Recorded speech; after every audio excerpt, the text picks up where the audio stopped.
Pongamos contexto a este año. En España presidía José Luis Rodríguez Zapatero previo al desastre económico mundial de 2008. Se estrenaba Harry Potter y la Orden del Fénix, y salía el último libro de la saga. En Francia llegaba al cargo el polémico presidente Sarkozy. Ocurrió el famoso ¿Por qué no te callas? Del rey Juan Carlos I a Hugo Chávez. Debutaba el icónico grupo surcoreano G Generation, uno de los precursores de lo que sería el exitoso movimiento del K-pop. Se estrenaba Tengen Toppa Gurren Lagann en televisión en Japón. Y para poneros en contexto de los años que hace, nacía el jugador del Barça y selección española Lamine Yamal.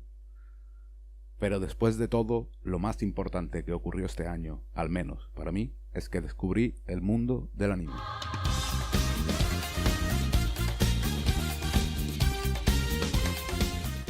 Aclarar antes que con descubrir me refiero a consumir este medio sabiendo lo que implica y lo que era el mundo del anime. En mi infancia más temprana obviamente consumí anime, como por ejemplo pudieron ser Digimon, Pokémon, lo conocido en España como Oliver y Benji, y un largo etcétera, pero era sin saber lo que significaba ver anime.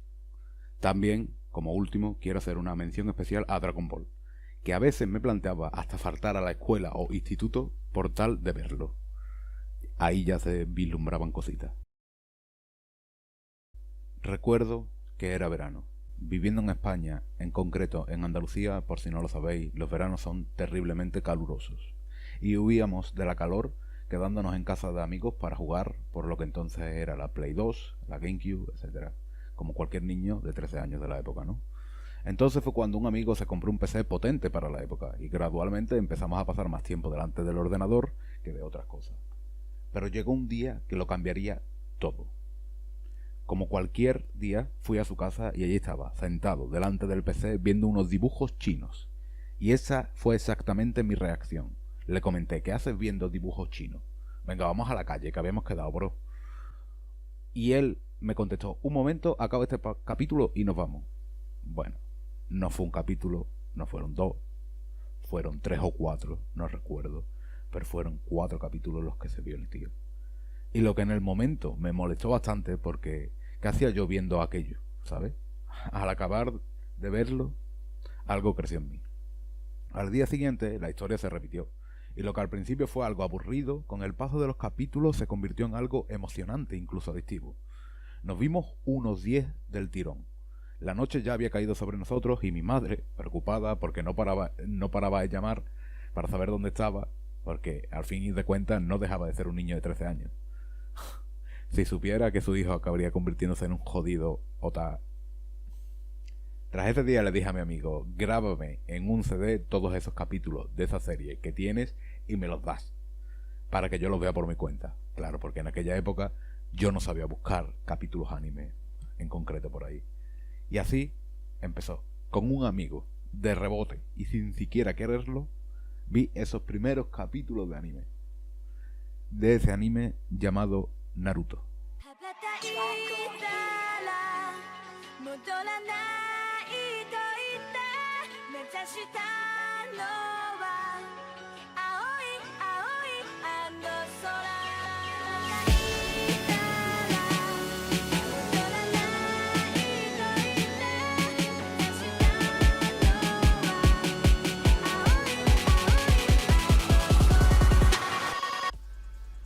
Este es el viaje de cómo descubrí y viví Naruto. Aunque parezca extraño, no tenía ningún conocimiento de lo que era Naruto hasta entonces, aunque tiempo después descubrí que lo emitían hasta en televisión.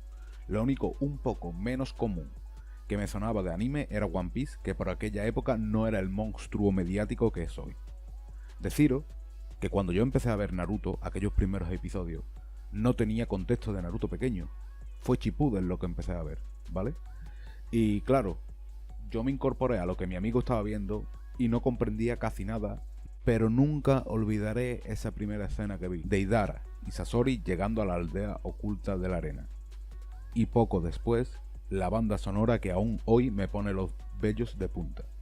La banda sonora de Akatsuki.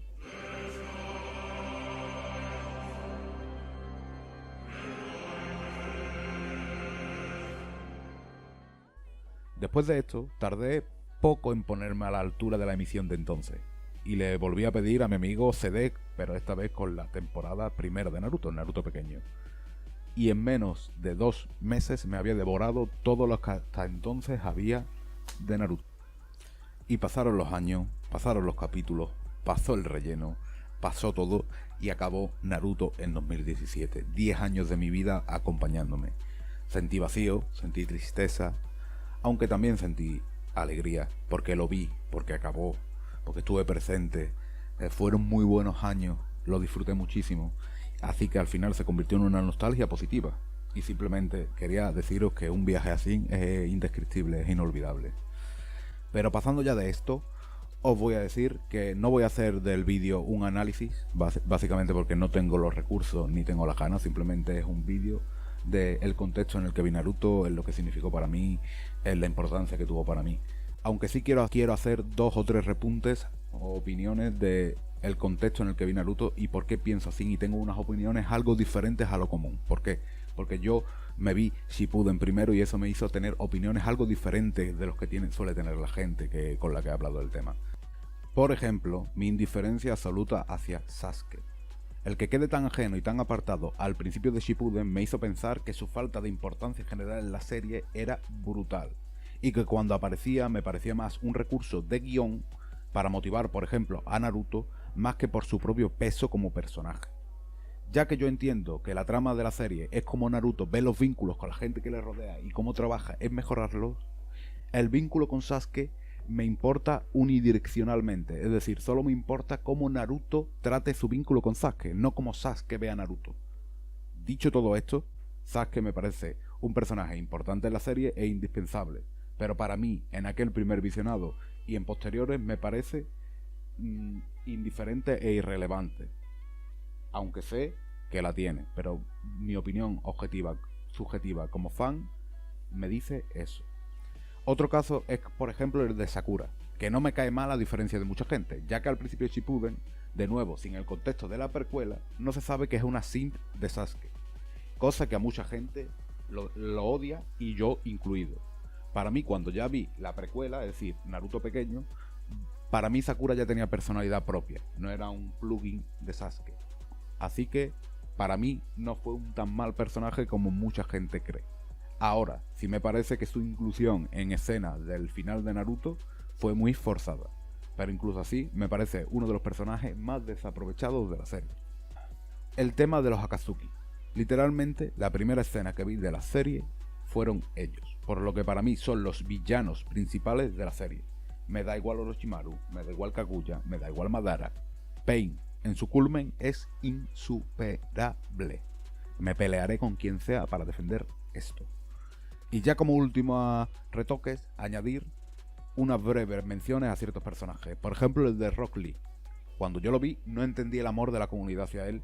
Luego vi la pelea con Gaara, dije, ok, entiendo, pero nunca me acabó de llegar del todo. Kakashi, al principio igual, sí, sale en el primer arco de Shippuden, pero luego está herido, no sé qué, se va con otro grupo, no sabía de dónde venía tal fama, tal amor, y luego lo entendí y lo comprendí y me uní a ellos. Y luego, por ejemplo, Orochimaru. Nunca apareció un real villano, para mi gusto, la verdad. Y así podría seguir con opiniones hasta que se nos fuera la vida, así que lo dejaré por aquí. Añadiendo que con los revisionados incluso, estas opiniones las he mantenido, sabiendo objetivamente que es mi interpretación, ¿sabes? Y claramente influida porque he visto Shippuden primero. Pero por todo esto, lo dejamos aquí porque no quería hacer un análisis, y solo era detallaros ciertas cosas. Dicho el cómo llegué a ella y cómo la vi, entremos en lo que significó para mí 15 años después. Pues qué decir, fue el descubrimiento de un nuevo mundo, de cómo reinterpretar valores, sentimientos desde otro prisma, que sí es verdad que es ficticio y que no representa la sociedad de Japón. Pero en el anime se representan estos valores y estos recursos de una manera repetitivas. Quiero hacer mención especial a los momentos eternos, como yo los llamo, escenas larguísimas de acciones realmente rápidas, forma característica que el anime utiliza para que sus personajes reflexionen y el espectador piense. Al principio me quemaban una barbaridad, pero ahora es uno de los memes de la industria del anime, como puede ser Oliver recorriendo todo el campo de fútbol. Pero por ejemplo, hablando de valores, empecemos con el valor de la amistad. No voy a profundizar mucho en ello, pero en el anime, en concreto en Naruto, está visto desde un punto de vista casi enfermizo de lealtad. Yo lo vi en un momento en el que de eso quizás andaba un poco escaso y me sentí muy mal por mí, por decir no tengo estas cosas en mi vida, pero muy bien por decir puede existir, ¿no? El valor del esfuerzo, también representado en Naruto. Aunque hay muchos matices en sí, Naruto es esfuerzo y talento en realidad, y es uno de los problemas principales que yo creo que tiene la saga. El amor o relaciones del mundo del anime, que es mucho más tradicional de lo que ya en Occidente venimos viendo en los últimos años. Aquí ya cada uno es como quiere y máximo respeto para todas las vertientes, pero yo soy más romántico y me gusta cómo lo interpretan en el anime. Y sobre todo un tema que en Naruto se ve y mucho más en muchos otros animes, que es el tema del mal, y sobre todo para adolescentes. Me explico. En el anime tienen tendencia a explicar siempre el porqué de los villanos, el por qué son malos. Por ejemplo, Kimetsu no Yaiba con los demonios, que es hasta exagerado. Pero en la época y acostumbrados a otras cosas donde el malo es malo porque sí, y sobre todo a un contenido más infantil o más adolescente, era satisfactorio y te ayudaba a comprender lo que hay detrás de cada acción, persona, suceso. Que todo en esta vida tiene un bagaje detrás que no hay que jugar sin saber y sin entender, y esto me ayudó a entenderlo el anime. Y todo esto no es nada más que la punta del iceberg, pero creo 15 años después que de esta manera me marcó Naruto, con historias como la de Zabuza, la de Obito, la de Gaara, que fueron desgarradores, tristes, pero con su justa medida de esperanza. Te haces ver que ciertamente la vida es una aventura y que siempre que mantengas los pies en el suelo, obviamente no vas a hacer un Chidori por ahí, ¿sabes? Hubo valores que se pueden incorporar a la vida. Creo que descubrí esta serie y medio en el momento correcto de mi vida. Para acabar, voy a añadir estas conclusiones, ¿vale? Que no son sino más aspectos o conclusiones generales de todo lo que ha englobado Naruto para mí. El arco de Pain es el mejor de la obra. El final de Naruto es malo, no me escondo ni lo escondo. Kaguya no es un enemigo final carismático. Y la pelea de Naruto vs Sasuke debía haber acabado o bien con uno muerto, con los dos muertos, o mínimo que hubieran tenido secuelas jodidas, no solo un brazo que luego se reparan o no les afecta en nada. Naruto tiene una de las mejores bandas sonoras de la historia del anime. Lo empecé con 13 años, lo acabé con 23, hablo de esto con 30. Acepto todos los chips o parejas creados canónicamente por el autor, lo siento. A día de hoy es mi shonen favorito siempre, y creo que siempre lo será por todo lo que hemos hablado en este vídeo. Boruto no existe para mí y tiene, para mi gusto, la mejor estructura de historia propia del mundo. Historia de aldea, Hokage, etc. Es decir, Naruto crea una historia, no historia de cómo conocemos de trama, sino una historia real, ¿sabes? Un estudio de lo que pasó en el tiempo atrás del mundo de Naruto, para mí muy detallado, que lo van soltando poco a poco, te dejan caer gotitas y luego te lo traen al presente de una manera increíble, ¿vale? Y sin más, chicos, con esto acaba mi vídeo sobre cómo descubrí Naruto, cómo me inicié en esto del anime. Pronto tendréis capítulo 2, espero que os haya gustado, dejen su like y suscríbanse. Por cierto, el amigo que me hizo engancharme a Naruto solo se ha visto Naruto, no volvió a ver más anime en su vida, me jodió la vida y él escapó. Desde aquí, si me escuchas, te odio a muerte. Ah, y para colmo me spoiler el final de Shingeki, hijo puta.